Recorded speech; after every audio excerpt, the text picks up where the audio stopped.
Alléluia, Alléluia, Alléluia, Alléluia,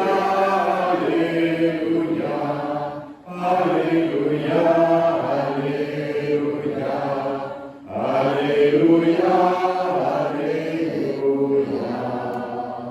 Le Seigneur soit avec vous. Et avec votre esprit. Évangile de Jésus-Christ selon saint Matthieu. Gloire à toi, Seigneur.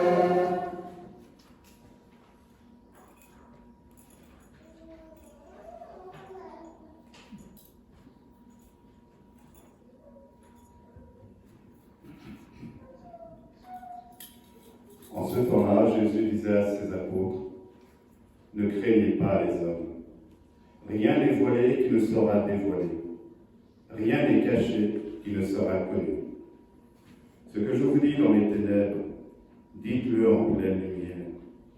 Ce que vous entendez au creux de l'oreille, proclamez-le sur les toits.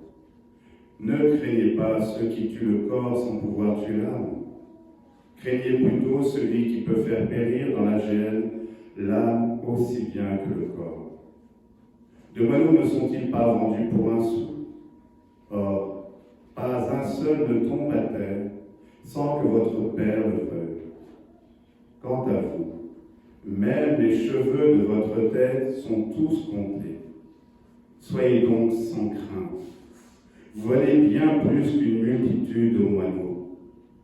Quiconque se déclarera pour moi devant les hommes, moi aussi je me déclarerai pour lui, devant mon Père qui est aux cieux.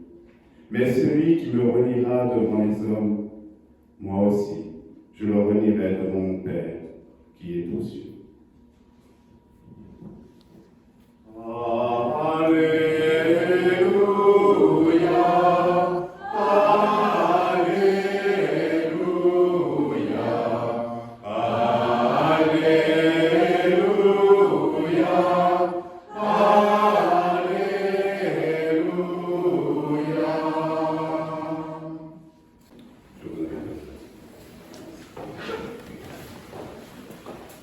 La fin de cet évangile, la dernière phrase de cet évangile, peut nous paraître déroutante.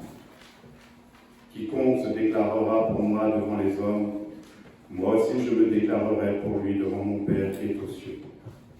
Mais celui qui me reniera devant les hommes, moi aussi je le renierai devant mon Père qui est aux cieux. Alors que le Seigneur nous donne bien entendre, je ne suis pas venu pour juger ni condamner, mais pour sauver. Qui s'engagera justement pour le salut des hommes, pourra justement vivre et faire vivre le monde de ce salut offert à tous. Qui refusera de recevoir ce salut pour les hommes, se privera de ce salut et privera justement notre humanité de ce salut. Oui, le Seigneur nous invite à une responsabilité des uns vis-à-vis des autres, à nous engager pas simplement pour nous, mais pour le monde, pour tout ce qui se passe à la surface de la terre. Cette semaine, j'ai pu échanger longuement avec mon frère Jérôme, présent devant moi, parlant de la situation de son pays, le Congo. Tous les drames qui se jouent là-bas, toutes les violences qui sont faites aux femmes, aux enfants, tous ces hommes qui n'ont rien demandé et qui subissent le mal. On pourrait se dire, effectivement, c'est loin, on nous parle de l'Ukraine qui est proche, mais nous avons effectivement nos frères et sœurs là avec nous, au milieu de nous, pour nous rappeler notre devoir, notre responsabilité vis-à-vis de tout ce qui se passe à la surface de la terre. Dire que nous sommes sans péché fait de nous précisément des pécheurs aveugles. Demander humblement miséricorde pour Dieu, pour notre monde, au nom de notre Dieu. Demander miséricorde pour toutes ces violences à la surface de la terre. C'est bien notre vocation de chrétiens pour le monde. Oui, le Seigneur nous a bien dit dans cette lecture que nous avons entendue dans la lettre de Saint Paul, dans la lettre adressée aux Romains, mais qui s'adresse aussi à nous. Par un seul homme, le péché est entré dans le monde. Ainsi, la mort est passée en tous. Nous faisons tous l'expérience, effectivement, que la mort est une réalité dans nos vies. Et nous savons tous que nous mourrons. Même Elon Musk, vous connaissez très bien, un des hommes les plus puissants du monde, devra mourir et rendre compte de sa vie. Mais pas simplement de sa vie, de ce qu'il a imploré pour la vie du monde. Nous ne sommes pas là pour penser simplement à ce qui se passe chez nous, mais ce qui se passe sur toute la terre. Oui, le Seigneur nous invite à faire entendre ce cri des pauvres. Les pauvres l'ont vu et sont en fait vie et joie à vous qui cherchez Dieu, car le Seigneur écoute les humbles, il n'oublie pas les siens emprisonnés. Combien de frères et sœurs dans le monde sont emprisonnés dans des violences, dans des injustices, et cela souvent dans la plus grande indifférence même des plus puissants du monde. Nous sommes aujourd'hui, toute cette semaine, voilà, au Bourget, il y a eu le grand salon du Bourget, avec les ventes d'armes, avec des contrats juteux. Alors effectivement, ça va créer de l'emploi chez nous, ça va effectivement redorer un peu le fleuron français de l'armement. Mais à quel prix? À quel prix? Au prix de milliers de vies. Et là, justement, nous devons demander aussi miséricorde pour nos hommes politiques. Demander, nous ne pourrons pas dire, cela ne nous concerne pas. Le train de vie que nous avons aussi, peut-être il y a des choses à revoir là-dessus, pour rééquilibrer un peu ces injustices à la surface de la terre. Oui, la mort a établi son règne même sur ceux qui n'avaient pas péché. J'entends souvent des personnes me dire, mais Père Charles, oui, moi, quand un enfant meurt, ou quand je vois tellement de violence et tout, j'ai du mal à croire en Dieu. Hier, j'ai passé jusqu'à très tard une soirée à Nerville avec des gens qui ne viennent jamais à l'église.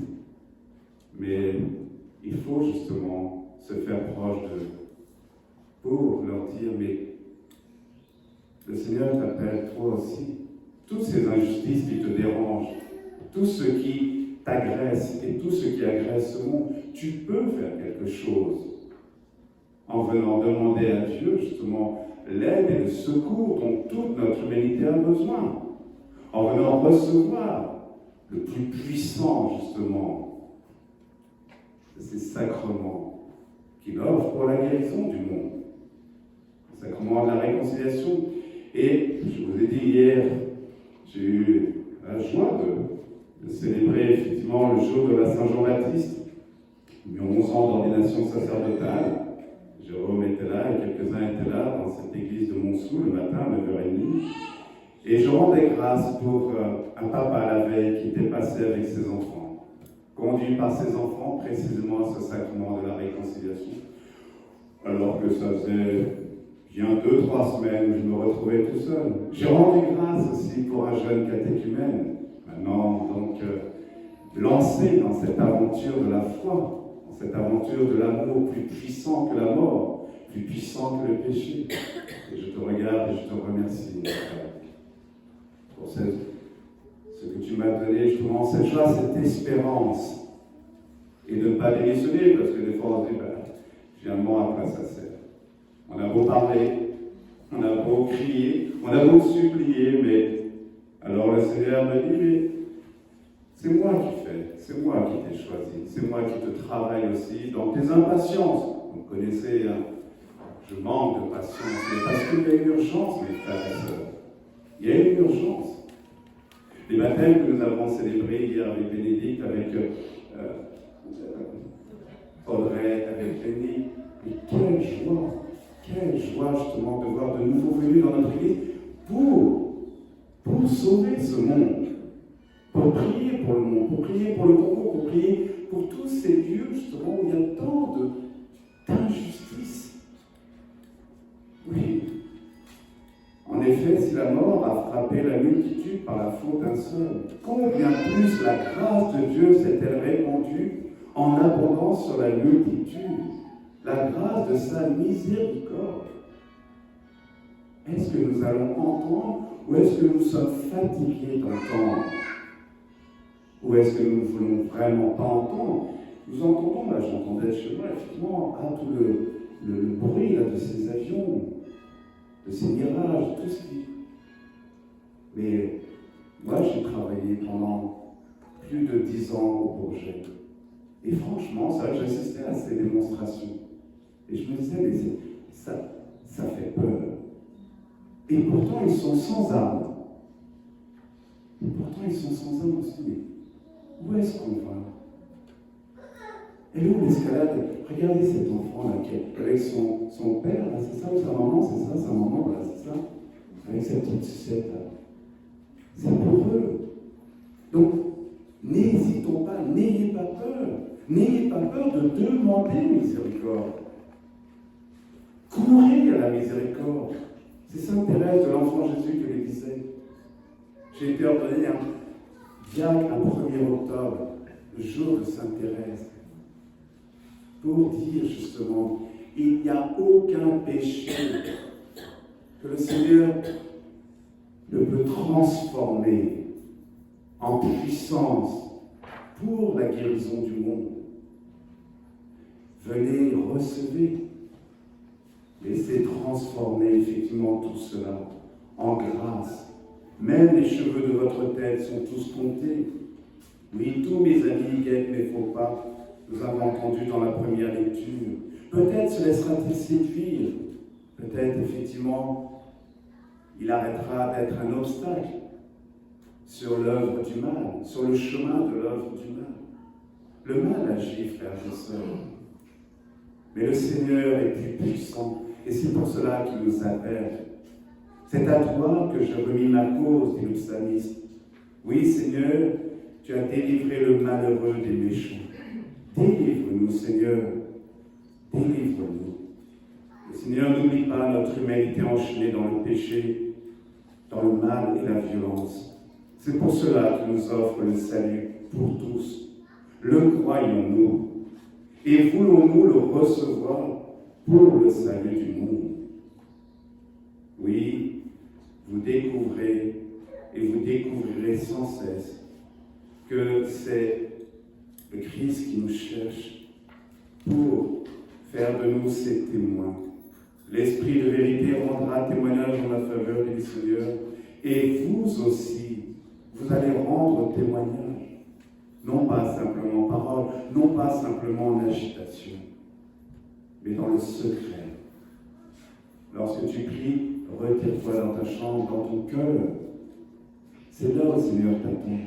Viens déposer tous ces fardeaux, tout ce poids du mal, pour justement notre guérison à tous. Oui, quiconque se déclarera pour moi devant les hommes, moi aussi je me déclarerai pour lui devant mon Père. Quel est le prénom de votre enfant, madame? Aaron.